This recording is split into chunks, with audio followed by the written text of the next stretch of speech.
Hello students, this is the private class with the Millennium Teacher, the class that teaches the lessons of life based on facts, the class that inspires, motivates, and transforms an individual into a better person.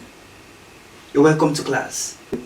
Before we go further in today's lesson, I would like to enlighten us a bit about the private class. I want you to know that the purpose of this class is to educate you in the way of life, to teach you how to live life in a better way according to the textbook.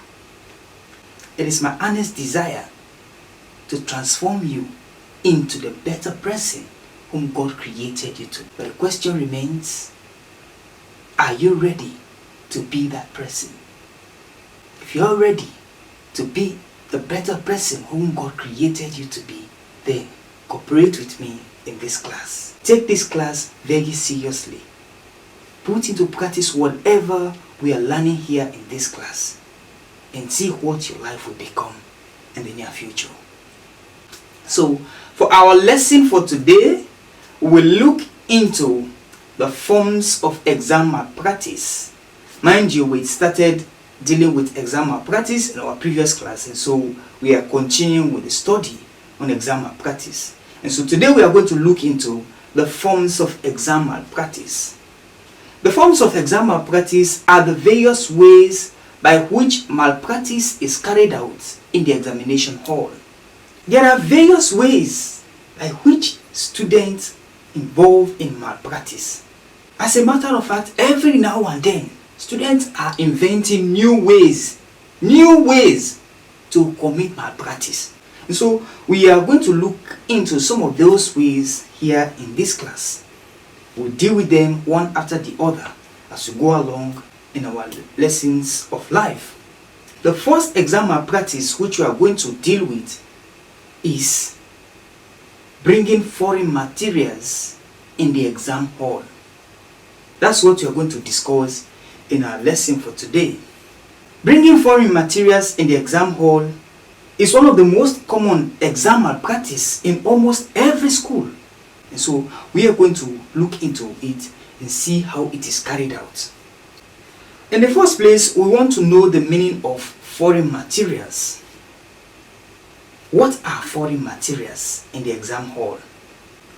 Well, any material that is illegal, prohibited, and unauthorized in the examination hall could be referred to as a foreign material. Among those materials could be textbooks or notebooks or sheets of paper with notes on them, electronic devices such as mobile phones, scientific calculators, etc. So anything that is not allowed in the examination hall is referred to as a foreign material. You are guilty of exam malpractice if you are by any means caught with a material that is not allowed in the examination hall. We are all guilty of exam malpractice. A lot of us have taken foreign materials in exam halls. Many of us who have been students, and even those who are still students, they have taken foreign materials in exam halls. We bring in these materials in the exam hall knowing fully well that they are not allowed. But just because we want help, we want to pass the exams, we bring in such materials. And that is exam malpractice. Bringing a foreign material in the exam hall. But that is that for the academic school.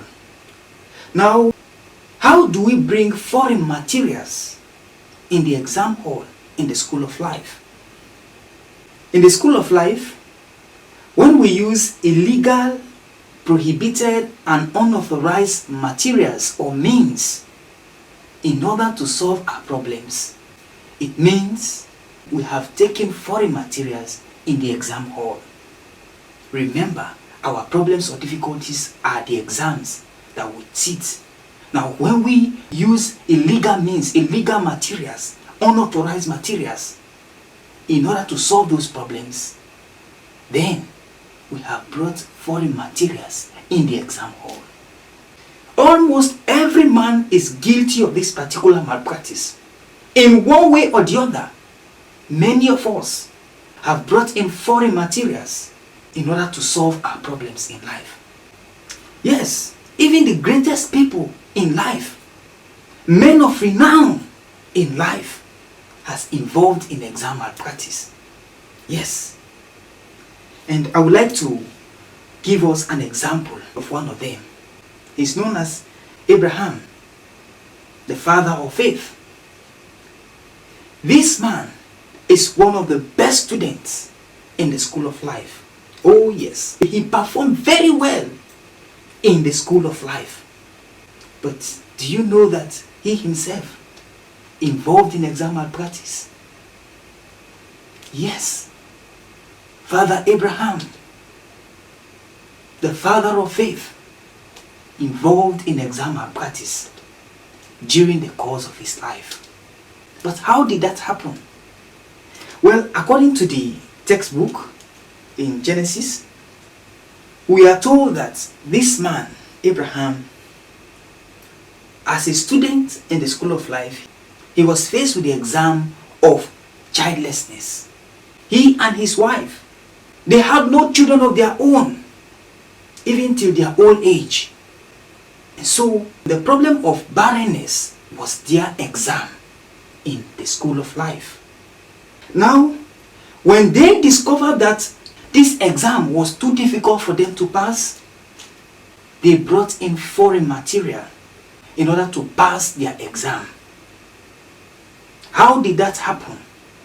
Well, according to the textbook, Sarah, the wife of Abraham, took to her husband to lie with the slave girl called Hagar, in order that Abraham might bear children.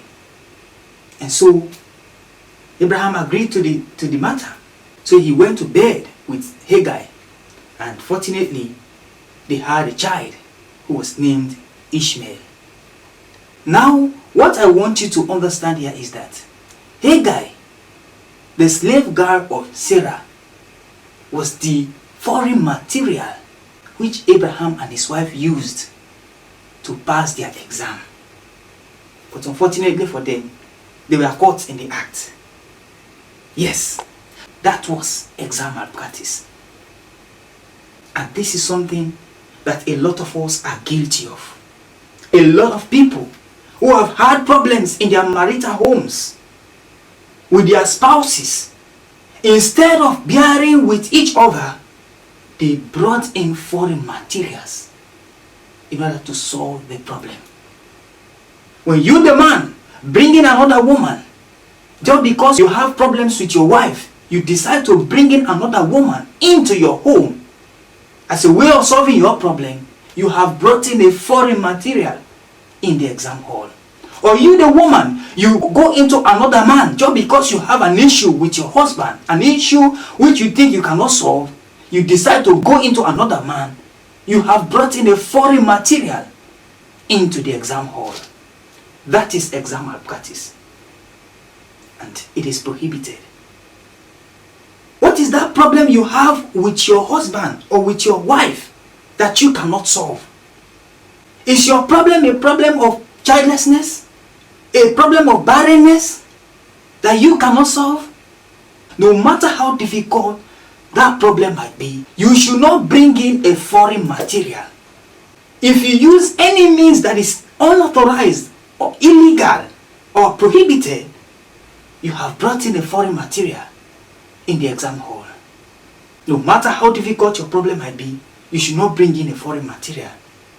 If you try hard, you can solve that problem by the grace of God.